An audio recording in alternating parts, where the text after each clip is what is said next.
בוקר טוב.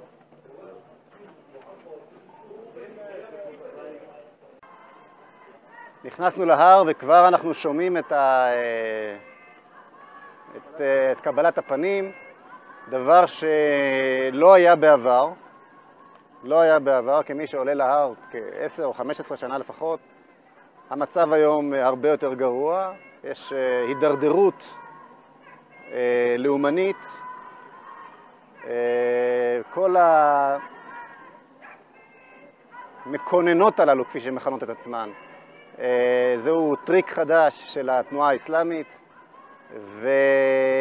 וכמובן שהתגובה הישראלית הרופסת מאפשרת לעוד ועוד שרידים של ריבונות בהר להישמט ממדינת ישראל כפי שאנחנו רואים, ולכן חשוב להבין, ככל שעולים יותר יהודים, לא נכנעים ללחץ הזה, מאפשרים את המשך האחיזה היהודית בהר הבית, וממנה מתפשטת האחיזה לארץ כולה, כמו שאמר משורר הקטרוג והאמונה אורי צבי גרינברג, השולט בהר, שולט בארץ. כמו שנראית השליטה שלנו כרגע בהר הבית, כך נראית השליטה שלנו בארץ כולה. צריך להבין זאת שהכניסה שלנו, הרצון שלנו לאחז בנקודה הזו בעצם הוא השמירה על ריבונות ישראל בארץ כולה. בסדרות נופלים טילים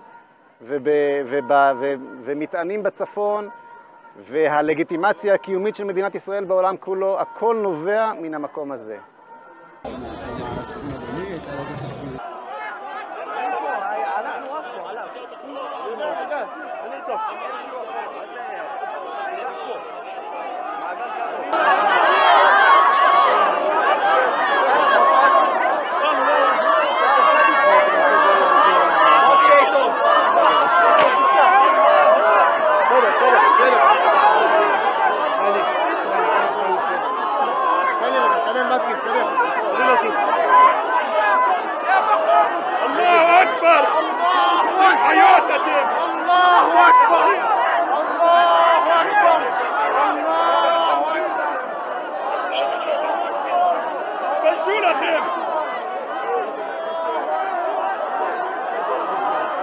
שים אותנו מהשלשלת.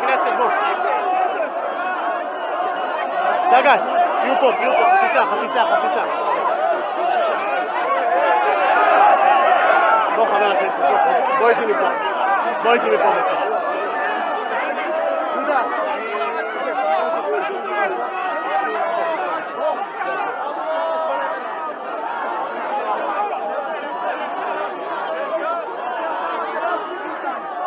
יהודה. יהודה!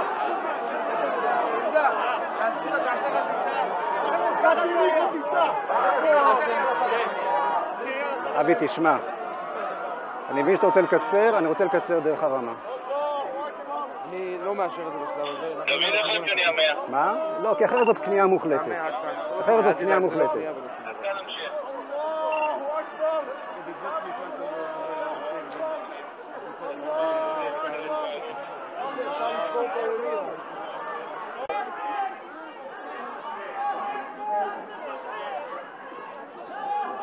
אתה ככה תקבל את אותה אלימות תמיד, אבי. ממש לא. את אותה אלימות אתה תקבל תמיד.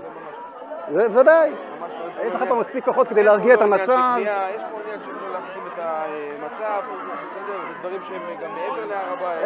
הם לומדים עכשיו את השיעור. עולה חבר כנסת. ורואים שם בדיוק. פשוט לומדים שהאלימות... זה פשוט. עכשיו תעשה סיבוב למעלה ותראה שכולם... תן לי לעלות עכשיו לפה, לרדת משם, נגמר הסיפור. רגע, בוא נעמוד פה שנייה. אפשר לעמוד פה רגע? שנייה, לעמוד. חברים, אני אמרתי את דבריי. אבי, הדברים כל כך פשוטים. אנחנו נעים כרגע לכיוון השלשלת, זה הכול. בסדר? בבקשה. מה שאנחנו ראינו פה עכשיו זה את ההזמנה למהומה הבאה. פשוט מאוד. אני מבקש להקל את כל הכוח סביב האישיות. אני רוצה לראות... אם מישהו שואל את עצמו למה יש מהומות בהר הבית, למה הר הבית הוא חבית של חומר נפץ,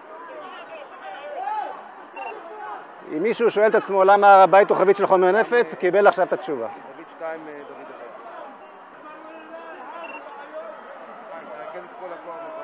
איפה שיש עצורים, תוציאו אותם לכיוון השלשלת, להרגיע כרגע את המצב. כשהמטרה היא להרגיע את המצב, מיכאל, כשהמטרה היא להרגיע את המצב, אפשר להיות בטוח שהמצב ילך, שתקבל בדיוק את ההפך. אין מטרה לשמור על ריבונות, אין מטרה לשמור על ביטחון, יש מטרה להרגיע את המצב. אבל המצב כמובן לא יירגע בשל התפיסה הזאת, וגם אנחנו לא נרתע ונמשיך לעלות.